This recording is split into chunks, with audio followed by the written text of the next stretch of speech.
मेरे पिताजी एक बात कहा करते थे कि बेटी के बाप का और पैसा उधार देने वाले का मन एक सा होता है। अपनी बेटी की सगाई होने पर भी यदि आपको जरा सी भी कमी होने वाली ससुराल में स्वभाव, रहन सहन अथवा आर्थिक तंगी का पता लगे तो आप तुरंत अपनी बेटी की सगाई तोड़ देंगे और हरगिज विवाह वहां नहीं करेंगे। यही स्थिति बैंक की भी है।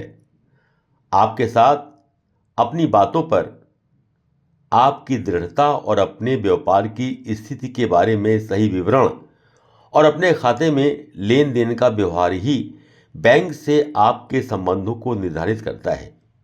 यदि आपकी साख पर जरा सा भी संदेह आपकी बैंक अथवा किसी ऋणदाता को होगा तो वह आपको सहयोग देना बंद कर देंगे। पंजाब नेशनल बैंक, जिसमें मैंने सन 1984 में अपना खाता खोला था, उसके साथ मेरे संबंध बहुत अच्छे रहे और मेरी फर्म की आर्थिक स्थिति और मेरी साख पर उन्हें पूरा विश्वास था। मैंने हमेशा ही बैंक में जो मेरी सीसी लिमिट थी उसके अंदर ही काम किया और मुझे कभी भी बैंक से किसी चेक के पास करने के लिए लिमिट से बाहर जाने की ज़रूरत नहीं पड़ी, बल्कि मैं हमेशा लिमिट से बहुत कम पैसा उपयोग करता था।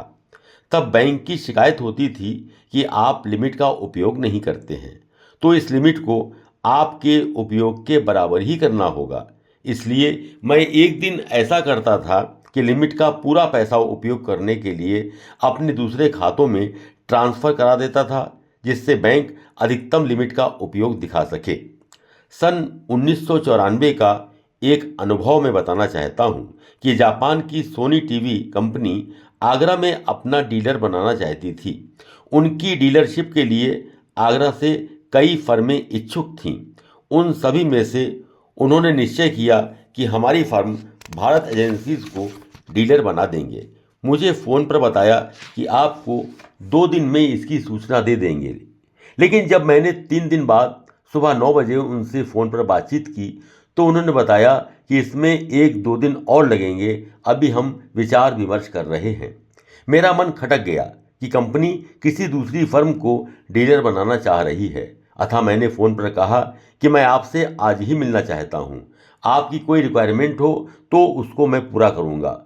इस पर सोनी कंपनी ने कहा, आप अपने बैंक से अपने बारे में लेटर लेकर के आइए।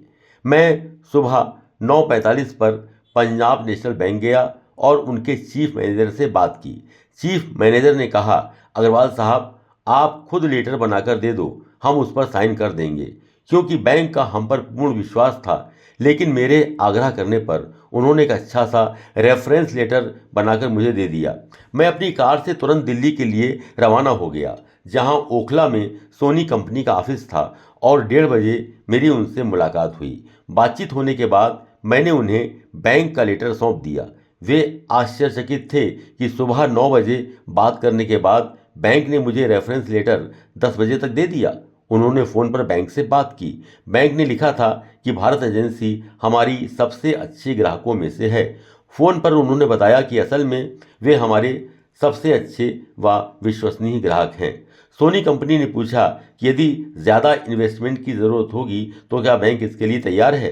चीफ मैनेजर ने जवाब दिया कि हम 24 घंटे में उनकी मांगी हुई लिमिट बढ़ा देंगे। सोनी कंपनी के प्रबंधक बहुत संतुष्ट और प्रभावित हुए। उसी वक्त हमारा डीलरशिप फाइनल कर दी गई और हम सोनी कंपनी के आगरा में एकमात्र डीलर बन गए। अपनी बैंकों का ये विश्वास और अपनी साख आज तक कायम रखी है और मुझे बैंकों ने भी पूरा सहयोग मिला।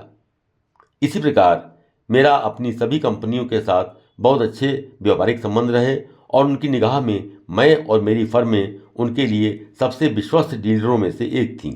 इसका लाभ मुझे हमेशा प्राप्त हुआ।